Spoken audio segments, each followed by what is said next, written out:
Welcome Chosen Undead to an in-depth look at the Guardian Dragon Megaboss expansion for Dark Souls the board game. Now here we have one of the proper Megaboss expansions to Dark Souls the board game. This expansion brings a Megaboss and a Megaboss only, unlike the Asylum Demon, which also doubled as a mini-boss. The Guardian Dragon from Dark Souls 2 is only a Megaboss, but he is one of the larger Megabosses out there. For reference, this guy also came in 3 pieces, the body and the 2 wings. And again, if you're not a hobbyist, you're going to have a little bit of trouble putting these wings into their sockets. So get a knife, file it down until it fits just right, and then glue it in. Unfortunately, if you just wanted to plug and play, it's not going to look great, which is what I found with all the models that come in parts. Which is really unfortunate because this game appeals to not just hobby gamers, but people who are going into tabletop gaming for the first time. So let's take a look at this booklet. First page, we have the introduction, same as usual. Then we have the contents of the expansion, same as usual.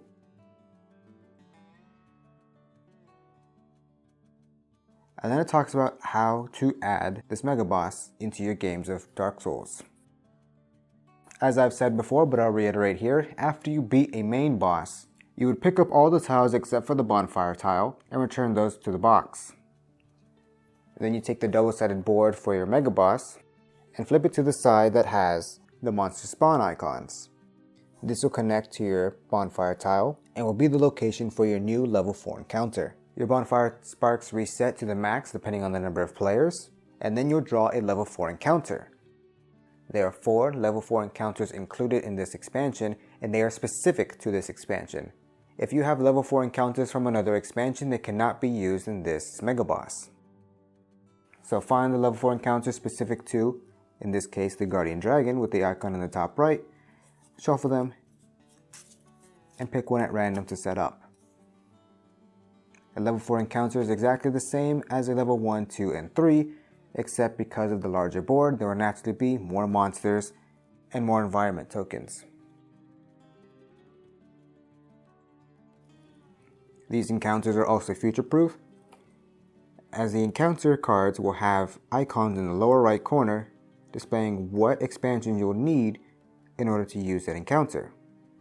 If you don't recognize the icons or don't have the figures necessary for that level 4 encounter, simply discard it and draw a new one until you can fulfill its requirements.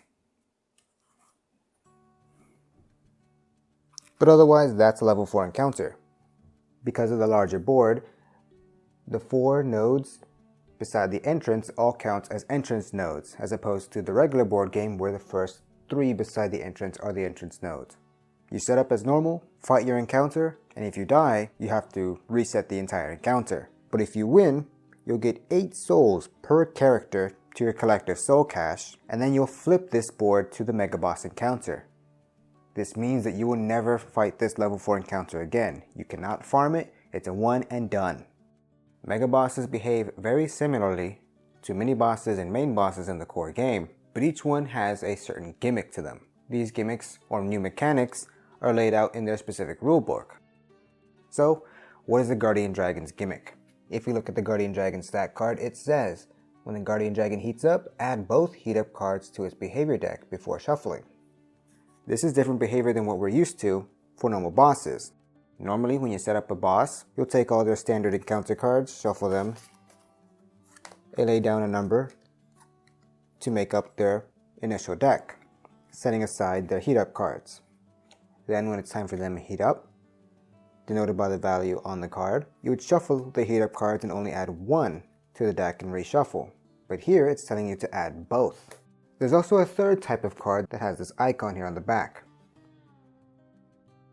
So this deck here is what I'll refer to as the fire breathing deck, and is set aside and not included in the Guardian Dragon's normal behavior deck.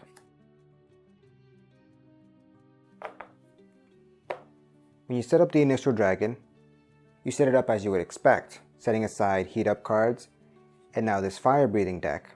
Once it's time to heat up, you'll add the 2 heat up cards as the status card describes, And then when you see this card, it will display a new icon, which is the same that is on the fire-breathing deck. So here's what it means, and this is how it works. If you notice this board, you'll see in the four corners there's a big dragon icon. These nodes are known as cage nodes. For normal players, they cannot be walked onto, and they're only utilized when the guardian dragon does this specific behavior. So here's how we resolve it. We take this deck. It is initially shuffled before the match starts, and now we flip over one of the cards.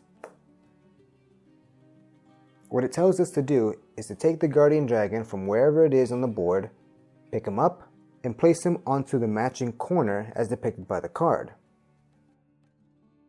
As you can see on this card, it is currently in the correct orientation that I have it here, with the Mega Boss spawn icon at the very top. So this means to place the guardian dragon in the bottom right corner. And then we'll see here a number of nodes that are covered in fire. This means any players that are on these nodes are about to get hit by the attack depicted on the card. It's a damage 5 magical attack, so players can dodge or resist it as normal. There's even a dodge value for this attack in the bottom right corner of the card. So while it's a new mechanic, it's almost identical to previous behavior cards that we've already seen. Just a little fancier way of showing it. And that is that card resolved. So that is the first icon on this card resolved.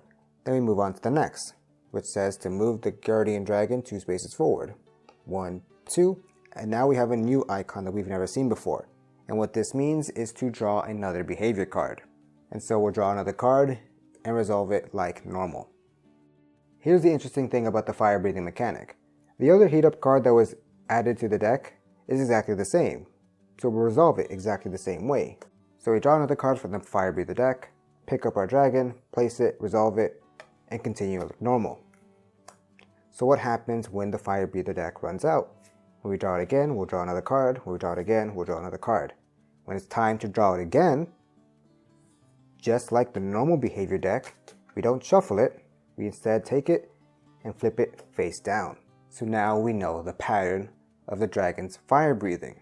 It might be devastating the first time it comes around and does it, but once you see the pattern, you know what to expect. And now it becomes another behavior of the monster you now have to keep track of. If you're successful and you can reduce the monster's health to 0, you will have successfully defeated a Mega Boss. And if you're playing a regular playthrough of Dark Souls, that would mark the end of the entire playthrough and you would end up victorious. If you're playing in a campaign, then you will take the Mega Boss's treasures as your rewards, place them in your inventory, and earn the number of souls based on the campaign rules. The last pages of the booklet here is a recommended campaign scenario incorporating the Guardian Dragon, but it requires the Asylum Demon expansion, the Gaping Dragon expansion, and the Black Dragon Calamite expansion, which I don't think was a very smart thing to do. But these campaigns are meant to be a bit more free-form, but I think a lot of people just want a really fun and balanced game that they don't need to tweak on their own. At least that's my opinion. Other people have a different opinion because they've been making all sorts of house rulings for this game, but I feel like they wouldn't need to do that if the game itself was already better balanced. But anyway, the Guardian Dragon fight itself I thought was a very great introduction to a proper Mega Boss.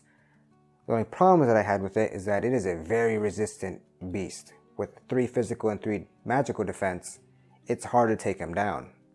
And in the scenario where I fought him, he shot a lot of magical attacks, which are harder to resist.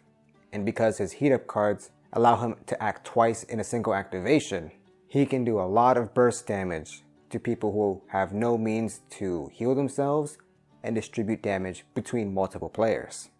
But that's the Guardian Dragon. If you're a big fan of Dark Souls 2, and I don't know why you would be, this may be up your alley. But I'm also a bit disappointed because a lot of Mega Bosses do share this fire breathing mechanic. While they all do it slightly different from each other, you've seen it once, you've seen it all.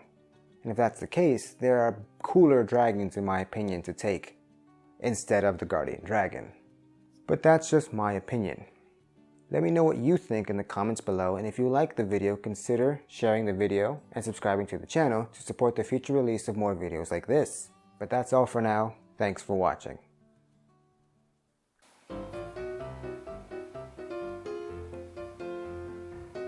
Are you stuck?